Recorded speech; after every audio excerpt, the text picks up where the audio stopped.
This meeting is being recorded. Hello and welcome to another episode of Who Knew in the Moment, the podcast. I'm your host, Phil Friedrich, and today I am honored to have Kate Broddick with me.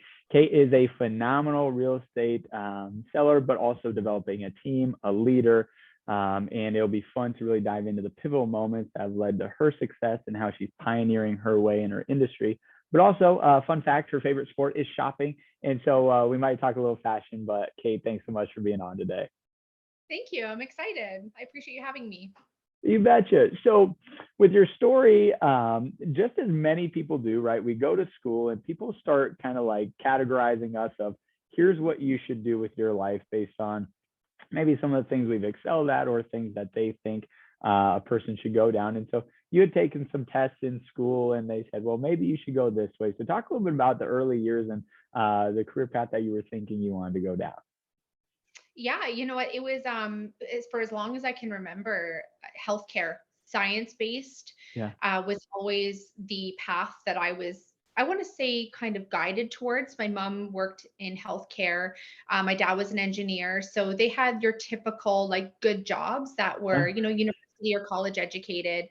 I really loved sciences. I loved health sciences most. So like biologies and anatomies and things like that. So I remember being in grade school and that was always my favorite subject. Yeah. And in high school, I took as many as possible and I wanted to get a degree in health sciences. And I actually ended up going to Brock University for kinesiology, thinking that the gateway would actually be physiotherapy Yeah. initially.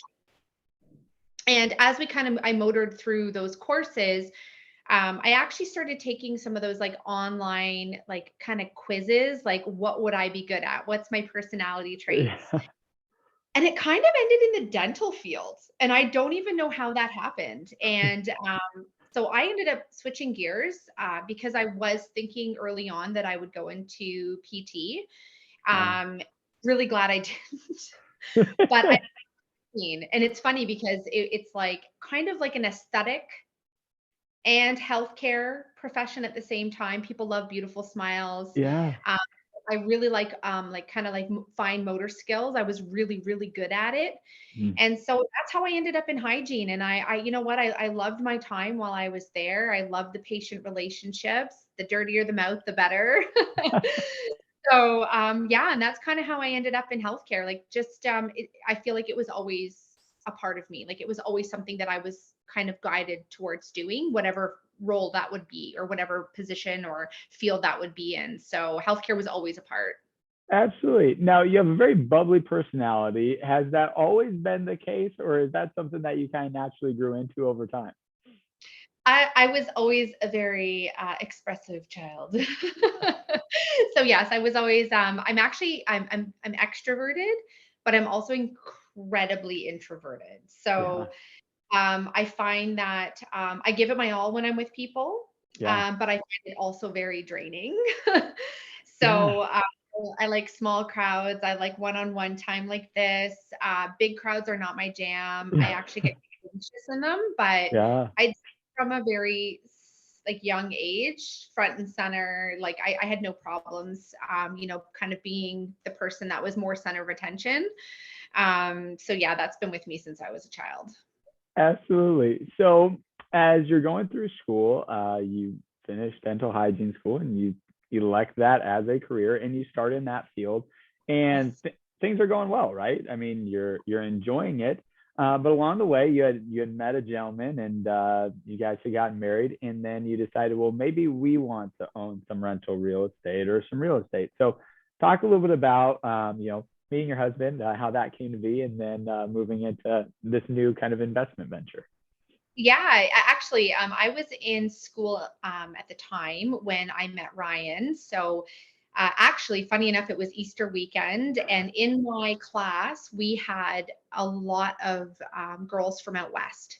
So they didn't go back home for Yeah. Easter; they stayed in town, and so I remember a bunch of us just went out on like the Saturday of the Easter weekend to a local pub. And I love live music. So there was live music, and Ryan actually showed up to the bar with a buddy of his, and him and his buddy just like hit on us all night, essentially. It's okay to say that. Yes. They were friendly, and they were just like, just really, really made our night really good. And Yeah. he found out that I was a dental hygiene student at the time, and volunteered to be my patient because I needed patients to clean their teeth in order to pass my clinical. And that's kind of how it started. And he That's was already awesome. there. So yeah, and then we started dating, and he proposed very soon after. So we were only together for about a year and a bit. Yeah. And then we were married within 4 months of engagement. So Wow. it was a very fast Yeah. relationship.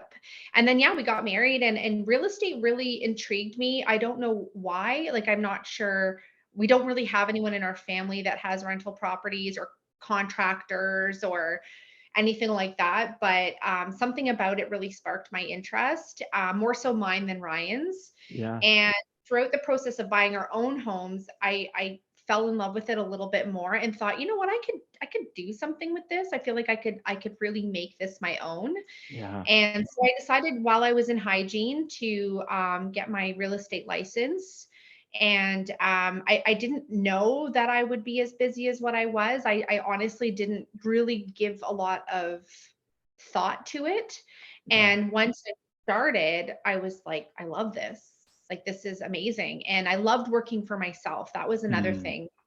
I'll never ever be ungrateful for the time that I had in hygiene, but I will say that I was always a really hard worker, and it like took some begging and pleading to even get off for my honeymoon. And I Mm. thought, I'm not into this, like Yeah. every time off. And the idea of like making my own schedule and owning my own business really intrigued me because Ryan owned his. He was a chiropractor, had his own practice. And Yeah. not that you necessarily get a lot of freedom. You actually end up Yeah. working more for yourself, but you can make your own hours, and you really have autonomy, right? Yeah. That's kind of how it happened. So if you're talking to somebody today who says, I'm doing something that I like, but I don't love it, but I'm nervous to take the step towards something else, or I'm not even sure what that something else is, what would be some words of encouragement that you'd give somebody that maybe finds themselves in that, phase or season of life? You got to really tap into yourself.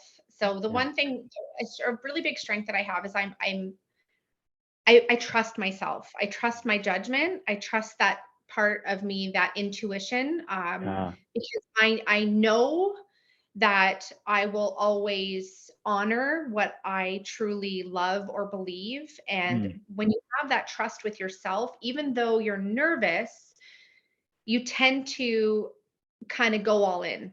Yeah. And it was scary. So, I mean, I would tell someone to really tap into their intuition, really tap into what they want. I mean, we have one life to live. Do you want to live mediocre, or do you want to really be exceptional?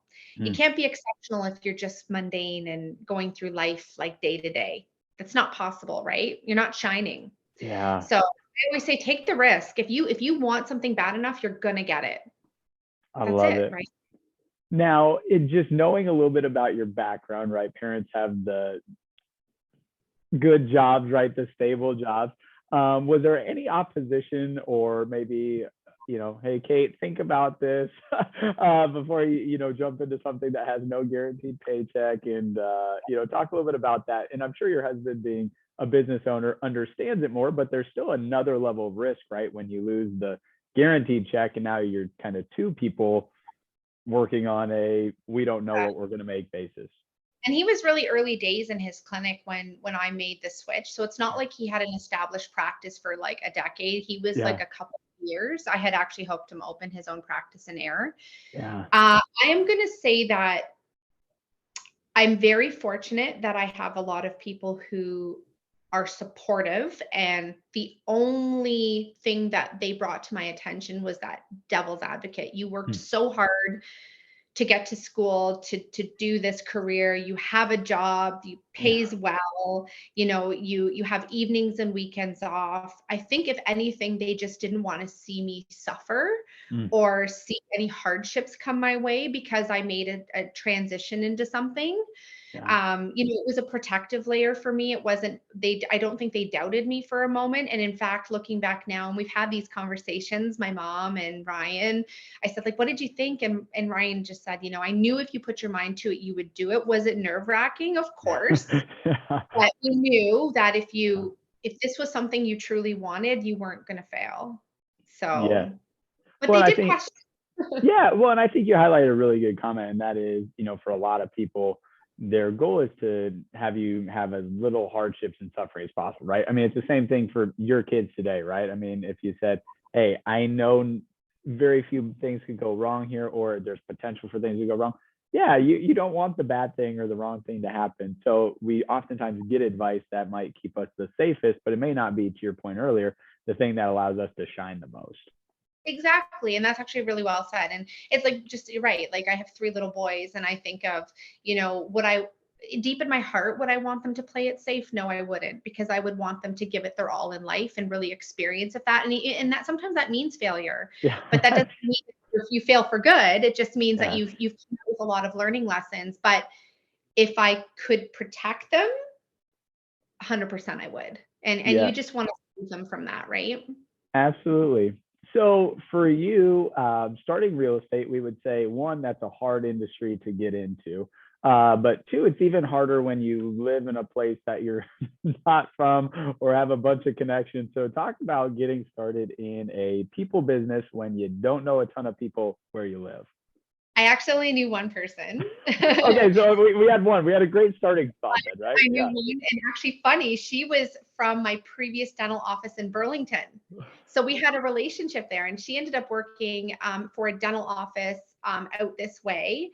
And she had a connection with a broker of record in Brantford for real estate. So that's kind of, that's not how it started. I was already licensed when I was in Burlington, but when I came up to Brantford, we picked this area because Ryan's practice was in Ayr, which is a village, so very small population, a little bit off the beaten path. Great for his practice, not great for a career in real estate. So we literally, I'd never been to Brantford before. I don't even know if I've driven past it. I had no idea. Totally blind. I remember GPSing my way out of my driveway because I literally didn't know anywhere, nowhere. And I didn't for years, but what I was really good at was making quick relationships, because as a hygienist, nobody wants to come to you. So you have to make people feel really comfortable within the first few minutes, right? You have to form some kind of a relationship with these people. And I found that was my area of strength, was being able to connect with people really quickly and making them feel really good and trusting, as I felt like they should. But I mean, I literally knew nobody. And I just, what, in a way, I think that was to my advantage. I didn't have preconceived notions. I didn't grow up here, so there wasn't any history in the city. I was able to be whoever I wanted to be, and I was able to come out with whatever I wanted to come out with. And I feel like I really took the city by storm that way, because I was adopting a lot of things from the larger GTA city that real estate agents were doing that in a smaller town people weren't. And so I hit the ground running really quickly. Actually, one of the first open houses I ever did was on my own property, because when we first moved here, we came into a house and it was fine, but it wasn't really, after we got to know the city, it wasn't really what we wanted. So we actually made a pretty quick move. And from there, I literally just took off, and there's really no rhyme or reason for it. I don't think that it's because I'm better than anybody. I just think that it was an opportunity in a city that was about to boom that I took advantage of. So I want to highlight something you said. All right. So I knew one person, right? And I think for a lot of people, that in and of itself, let alone any other head trash going on, would be enough of a reason to say, you know what, I just don't think this is a good opportunity for me, right? You viewed it as a benefit though, right? Hey, you know what? The benefit to me, not really knowing anyone, is I can kind of create the landscape that I want, right? I can create the narrative of my career that I want because there's no preconceived notion. So talk a little bit about just that mindset and the way that you think about things, because that's so powerful, right? Too frequently we focus on the one reason why it shouldn't work versus the 82 on why it could work. My whole existence is built around opportunity. Yeah. Literally, once again, it goes back to following your gut. It goes back to trusting yourself and your intuition and knowing that whatever you're going to do to push forward, you're doing it wholeheartedly and you're doing it with like utter passion. Yeah. And so for me, when I came into this business and I didn't know anybody, I thought of it like, well, look at all the people I get to meet, Yeah. right? I don't have friends and family to rely on. I don't have anyone here. So every opportunity that I had to speak to somebody, I really took full advantage of that. And I really dove into the relationship portion of it because you know what? I didn't have friends or family here and I didn't have, a referral base or past clients. I didn't have any of that. So I really seized every opportunity to its fullest. And I feel like people felt that. They felt that I really wanted to make that effort and that connection with them and their families. And I really got referrals really quite quickly. I became really known in one particular area, which was West Brant and Brantford. It's where most of my business started. Yeah. And quickly, I just started meeting new people. And then, I'd see them at the grocery store and then I'd see them like, when I was pumping gas or, you know what I mean? Then I had kids and then now they're going to school. And so it kind of trickled. And once again, like I didn't have in a small town, and I'm not sure in Nebraska if you find this, but um, it can be really clicky. Yeah. And everybody knows your history if you're from there, and everybody Mhm. knows what you did when you were 16 and you were stupid. you know, Yes. Yes. Teenage, everyone knows I didn't have any of that. I Yeah. had none of that. I came out here as if like I could have a clean slate and I could be who I wanted to be. And all they knew me was this new real estate agent in town. And, I could really pave the path for who I was and what I offered. And I truly believe that was an advantage.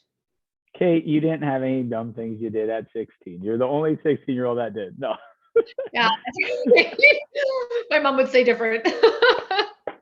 One of my sisters. So in your real estate venture, you get off to a quick start though. Things do start going well. And within, was it year 3, I think you reached the level of #1 producer. And so talk a little bit about what it takes to go from, I mean, literally knowing one person selling 0 homes to 3 years later, being #1 producer, maybe, hey, what are things that you did to give yourself that opportunity? Well, I will say the very first year, I had a lot of time, right? Like Yeah, I didn't have, I'm not going to say that I all of a sudden did like 50 transactions. My first year I did 37, which was huge. that's great. That was and that started in March. So it wasn't Wow. even a full year. So it was Yeah. unbelievable start to my year. And once again, no referrals, no nothing. That was all me, just meeting people. But I'm very good at time management. So Mhm. one of my strengths as well is I can multitask like no other. So I was able to do those pretty fluidly. Yeah. And I had a lot of time on my hands. Once again, I always treated this like a job. It's a business, but I Yeah. treated it like I would go into the office when I was a hygienist from 8 o'clock in the morning till 7 o'clock at night. That was my shift. Yeah. So I treated this the same. So if I didn't have clients, what am I going to do between 8 and 7? And I would map out my days. Mm. You can't just sit around waiting for business to happen, right? You have cultivate it, get your name out there. And at the time, funny enough, Facebook was just kind of coming out for business. Like people were Mm. sort of utilizing the business pages. And I took full advantage of that. I've always been a big, big believer in social media. The reach is unbelievable. And so I Yeah. would write blogs. I would, work on my website. I would promote myself or funny, like what's it called? Real estate signs. Or I'd have like, this day I would schedule this post, this day I'd write a blog, this day I would do that. I always had a schedule for myself, and I never, ever, ever, ever, ever just let the day go by without putting in at least an 8 to 9 hour workday. That's And I think huge. the difference is a lot of people are like, oh, I don't have anything, so I guess I can just relax. Well, no, I made work. Yes. I love it. Yeah. I mean, it's interesting how almost the more rigid we are with our time, the more autonomy we have with it. Right. Yeah. So for you though, in this phase of life, you started to have children, you're growing a family. So, I think being a spouse takes a lot of work, being a mom takes a lot of work, being a person that works takes a lot of work. let alone when you do all three of them. So, talk a little bit about the juggling act that is, being a mom, a spouse, and running a business. I would say that for a long time I didn't have that balance figured out, and Yeah. I'm okay to say that. Yeah. It's not like I'm some Wonder Woman that came in and was able to do. Like I had a lot of days where it was mom guilt or wife guilt or work guilt or Yeah. I'm struggling, I'm doing really well in this area, but this week I'm really failing in this area, and I took away a lot for myself, and there was a Yeah. good 3 or 4 years there where I feel like I poured from an empty cup, and I don't think I was my personal best, even though my numbers and my transactions never suffered. I did. And Mhm. it was because I was spread really thin. And it's only been the last, I would say, 3 years that I've really been able to manage that. It took me a long time to really juggle as you grow, because as you grow, then you add people, then you add more people, then you add customers. It's like it kept growing, and it's like almost like I wasn't leveraging enough. I was Yeah. doing a lot of it myself, even though I had a wonderful team of support. I always just felt like I should just do a lot of these things myself. And it wasn't until I had my third child that I really took a really deep look into who I was, Mm. and what I wanted in life, and the type of mom I wanted to be, and the type of wife I wanted to be, and the type of me I wanted to be. And Yeah. I knew it wasn't sustainable if I kept going at the pace that I did. So I made a lot of personal changes, and I attributed a lot of that to health and fitness that I got back into huge, and setting Yeah. aside time for myself, and actually being on vacation when being on vacation. Yeah. Because there was a lot of times I was really wrapped up in growing the business, and I don't regret that, because I look back now and I see what that time put in has done for me. Yeah. But I have now been able to pull that back and realize that, at the end of the day, it's great to be the number one agent, the number one team in Brantford. But, if you're suffering everything else, it's not worth it. Right. So Yeah. I would say it was a big trial and error, especially while having children. Because when I got licensed, I was only licensed for 1 year before I got pregnant and then started having babies. And so for, 9 years, I was birthing, breastfeeding, raising toddlers at the Right. same time. It was hectic. Yeah. Like, I mean, once again, you may not want to hear this, but I mean, I say to all women, don't set those standards so high for yourself. They're so Yeah. unachievable. Like I remember calling my husband and being like, I need you to come to Lowe's. Like I can't make it home, and I need to feed the baby. And I'm Yeah. breastfeeding well. Like this is nuts. Yeah. So would I have done things over? I probably would have. Do I regret them? No. But speaking to other women now, I don't glorify those actions. I don't think that they deserve medals, or I don't think that women should set themselves up for that kind of standard, because it's really unattainable and it's really unrealistic. Yeah. But it gave me really great perspective on how to move forward, really keeping to my values, and making sure that I was okay, and that my family is okay, and that my clients are also okay. And there has to be some kind of harmony there, and it can't be one-sided. Yeah. Well, I think that's really good. And, as I hear you talking about it, it's like, one, maybe I don't spend the same amount of time doing each of these activities, but I'm intentional with the time that I have for them. Right. So I'm not taking a vacation every 2 weeks with my family. Would love to do that, but then my real estate business would probably suffer.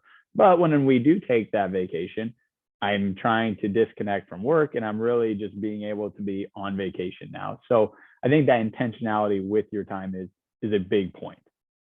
It is huge, and it's recognizing that too, right? Because I mean, we have this I have a team of women who are all Yeah. mothers, right? And we've had these conversations about parenting and then parenting. So, Yeah. if I have the kids like down on the floor playing, and I'm sitting on the couch on my phone working, am I parenting, or am I just like kind of like watching them that they're like okay?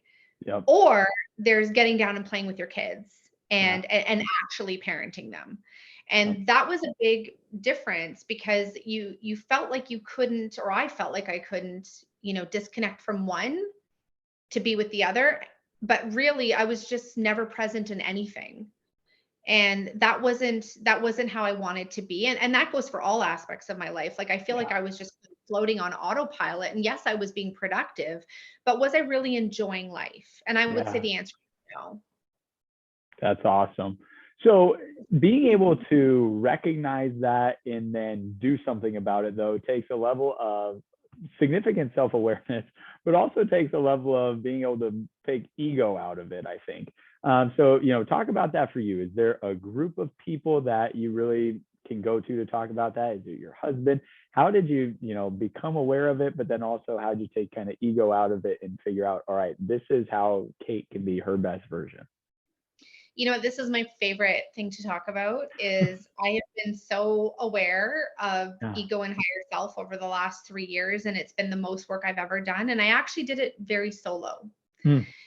A lot of self-reflection in the mornings, journaling, moments of gratitude, affirmations, like being very cognizant of the things that I was listening to and how I was talking to myself and talking to others, Yeah. being extremely open-minded when people came to me about their hardships, not being as judgmental on people's capabilities and my own. Yeah. Um, it is pulling back really ugly layers, and it is not for the faint at heart. You have to be able to hold up a mirror and really truly look and see where you need to make changes, Yeah. and you need to do them on a constant basis, and it's an effort every day. You need to reverse engineer those thoughts. When you are thinking about something and you catch yourself in a state of ego, you need to turn it off and you need to reverse engineer that thought, and that is very hard for humans to do. Yeah. And it has been the biggest gift in my life to really look deep inside and recognize where I could really improve and help others improve their lives. And that has been my biggest focus over the last 3 years. That is amazing. So talk a little bit about maybe your morning routine then. So, Mhm. and you don't have to give me like the minute by minute play by play, but just, hey, every morning or 3 days a week, I try and dedicate this much time and I'm going through this. I love it. Mornings, honestly, people think I'm crazy, but about in the fall of 2021, for some reason, I had a lot going on, and not in a bad way, but I was repetitively getting up at like 3 o'clock in the morning. I'm like, what is going on? But once I'm awake, I'm awake. Yeah. So I started introducing journaling back in the fall, and words of affirmation and 2 minutes of gratitude. I don't like to call it meditating, but I have my business coach actually has just said to me that it is actually a form of meditating when you are able to take a thought, think about it, and then bring it out and then put it to Mm. and then do it again. Whereas most people think meditation should be silence, right? You're Yeah. thinking like you should have a clear mind. It's not. It should be able to recognize your thoughts, understand them, and then move them away.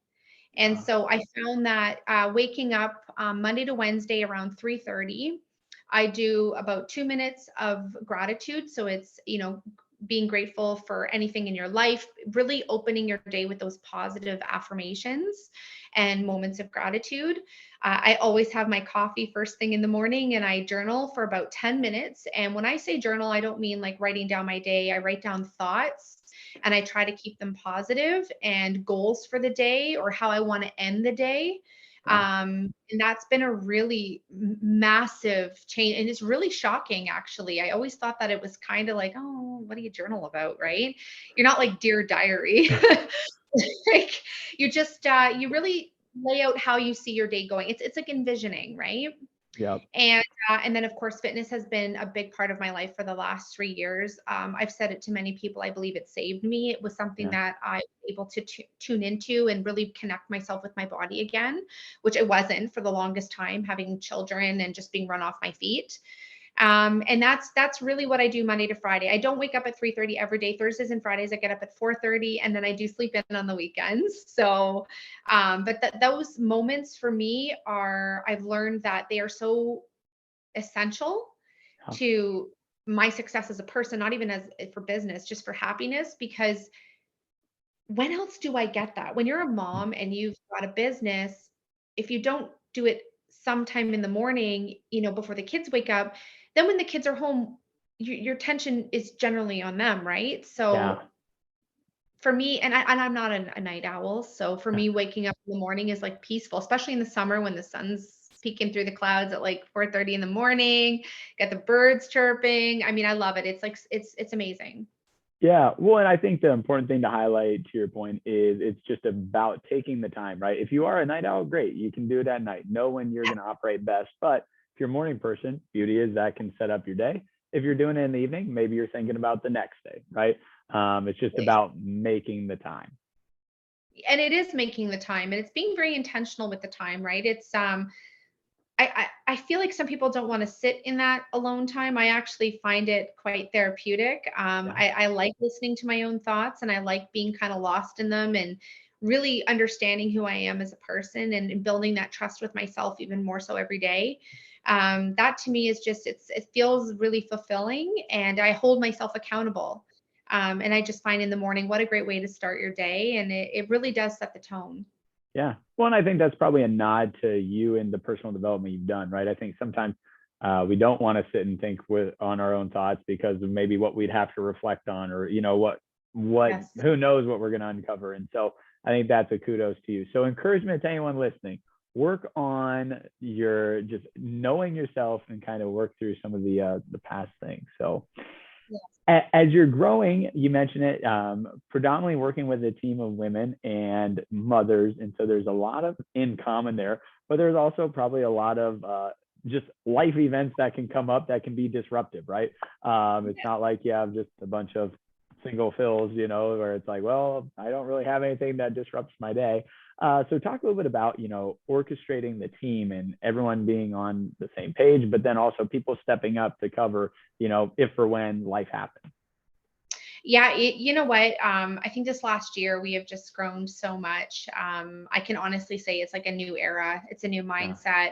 The team has expanded so much in such a wonderful way that now I have a leadership staff. So I have Carolyn, Allison, and staff plus support staff, and then I have my agents. And my leadership staff has really taken on a greater role in communication and coaching for my agents, because you know what? I used to get frustrated when I felt like I was saying the same things over and over again. But what I realized, I wasn't speaking their language. Mm. And communication is a huge thing. And so we've actually been really diving deep into personality profiling Yeah. over the last few years, and understanding where people's genius and weaknesses are, or areas of improvement, Yeah. and how I speak to somebody may be how I want to be spoken to, but it's not necessarily how they feel like they're being heard. Yeah. And so, coming in with these leadership staff that I have, and I have so much trust and love for these women, they're able to really help me break down barriers for each team member so that they can really operate their businesses at a high level, knowing that they have the support, but also knowing that they're being communicated Yeah. with how they hear things. That's a Sure. big one. And that's I mean, if you think about our world, I really, really try to focus on communicating effectively with people, not how I want to be communicated with, but how they communicate. That's a big one. And most of the problems in our world today are because of lack of communication or improper communication, right? Yeah. Everyone's different. Yeah. Everyone's different. We all receive and give communication or messaging in a different way, right? And if you've ever read the love languages, Yep. yeah, we had a whole meeting on this, and it was so fun to watch what people's languages were and how they received information and how they want to give information. And it really opened our eyes to, where the barriers have come in the past. Mm. Because we weren't speaking to each other the way we needed to be spoken to. Yeah. And so growing out my team now with this leadership staff and support staff and the agents has been, I would say, really blissful, because we've all gained a much better understanding of one another and what the other person needs. And that has really excelled our business. That's awesome. I love it. Yeah. What I say and what you hear are not always Yeah, interpreted the same way, right? So right. that's a great note. And we have So to be considerate of that. yeah, absolutely. Well, and to your point, you said it, you're like, well, I told you multiple times. And it's like, well, clearly what you're saying is not being interpreted or heard the way that you're wanting it to. So I think once again, to your self-development though, that's a huge nod to you, because a lot of people are like, oh, well, it's just a them problem. Let's go. And then you bring in 3 more people in the matter of 6 months, a year. And it's like, well, there's one continuous person that stayed the course, and there's 4 that are no longer here. So maybe, it's time for me to realize it's a me problem, not the person that I've brought in to do this task problem. So that's good. So as you're progressing in your career, you decided to fill out this application, and you said, we'll see where it goes. And you end up getting a phone call saying, hey, you're going to have some, endorsement. So talk a little bit about the decision to apply and how that all came to be. You know what? It's so funny because I feel like I've always been a part of the McGilvery group. Like, I actually feel like I manifested it. And I know that sounds crazy, but I remember thinking about my real estate career and how that would be, and how I could grow and expand further, or what could I do. And I got this pilot project notification. I don't even remember where I got it from. And they hadn't released, so Scott McGilver, the McGilvery group, hadn't released like any endorsements yet. But we were, I think it was 8 or 9. There was 8 or 9 of us to start.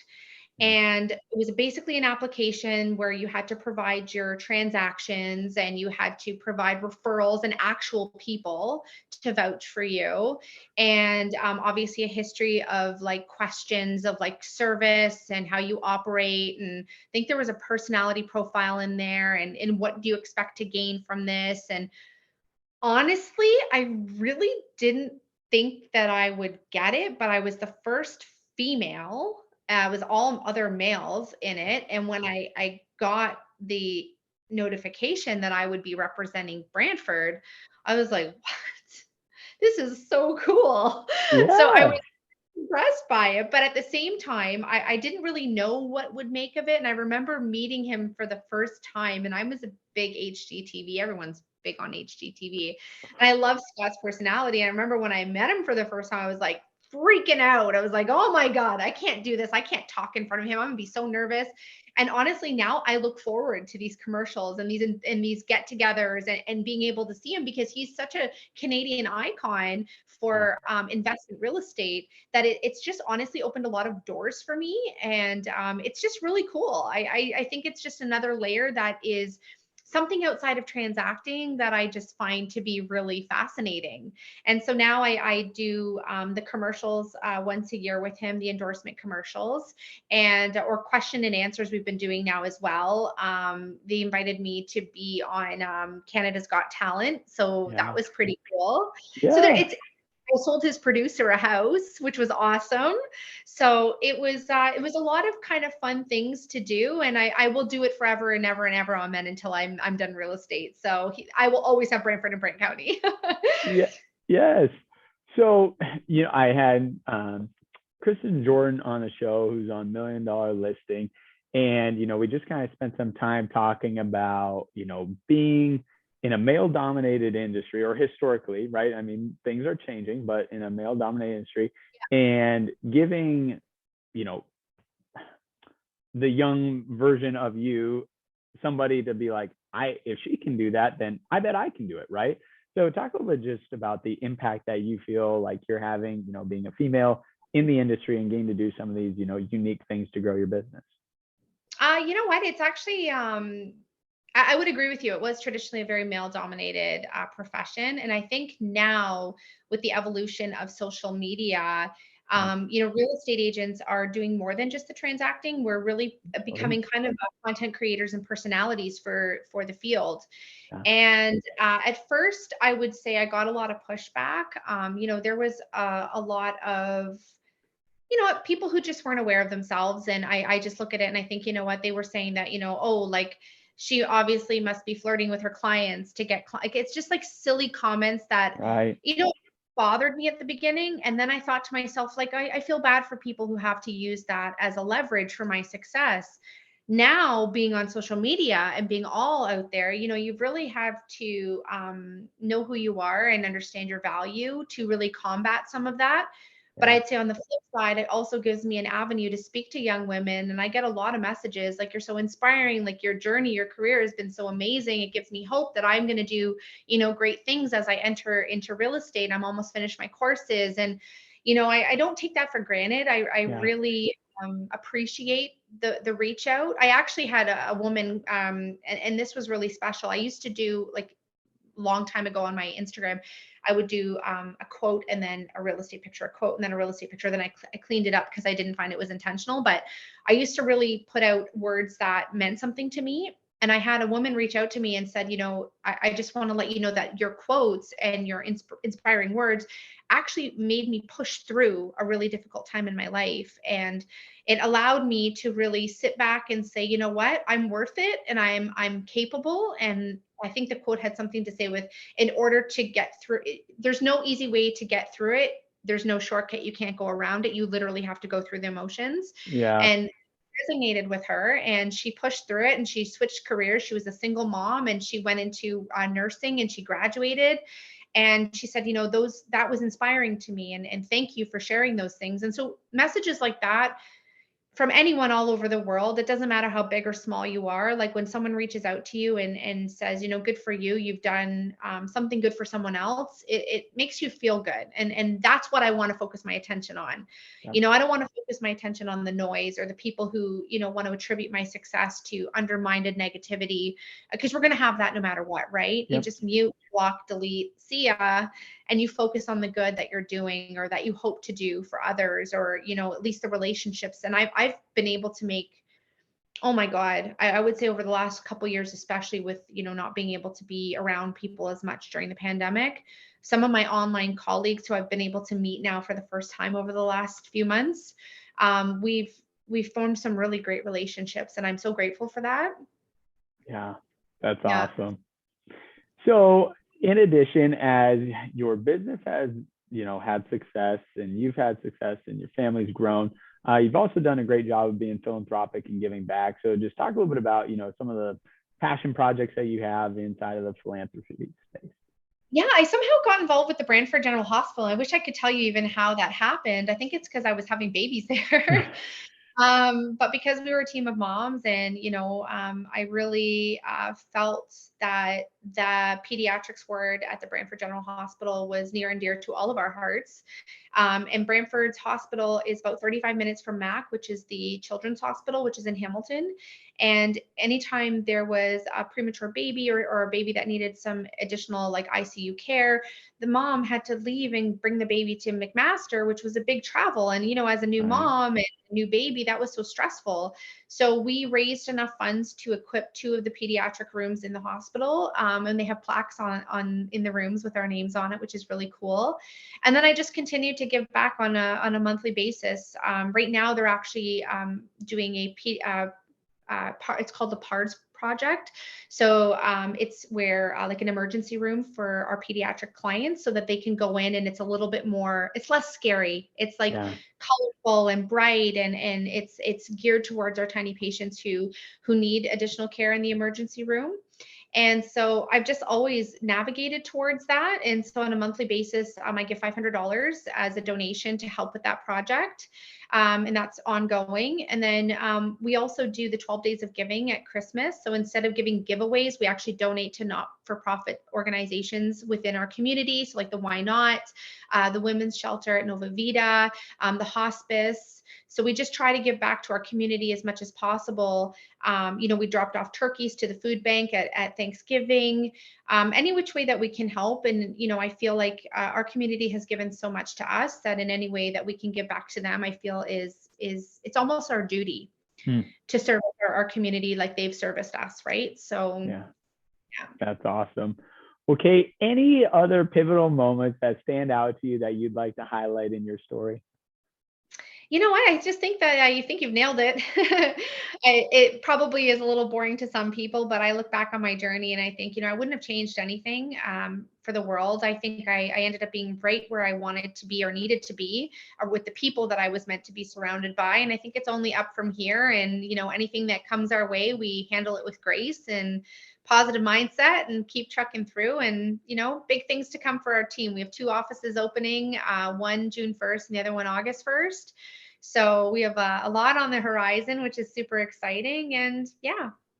Absolutely. Well, I cannot wait to continue to follow your story and just see all the successes that happen. And we'll probably be doing this recording again in about a year and, talking about all the new pivotal moments that have led to where you're at then. I would love that. And of course, you know what? You got to be on my stories. So big shout out to you. I love it. It's been awesome. Honestly, you've been a joy.